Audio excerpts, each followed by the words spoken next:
জুলাই গণ অভ্যুত্থানের পর থেকেই বিএনপির নেতাকর্মীরা অপেক্ষায় আছেন দলটির ভারপ্রাপ্ত চেয়ারম্যান তারেক রহমানের দেশে ফেরার।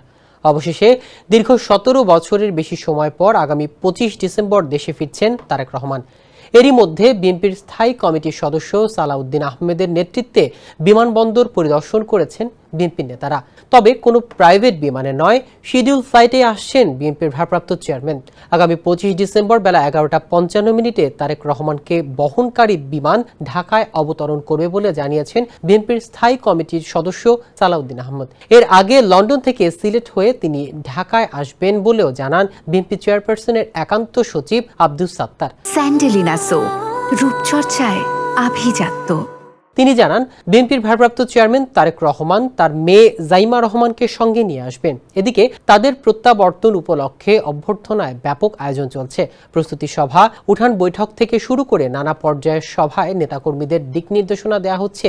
দল থেকে গঠন করা হচ্ছে অভ্যর্থনা কমিটি। নিরাপত্তার জন্য নেওয়া হয়েছে প্রস্তুতি।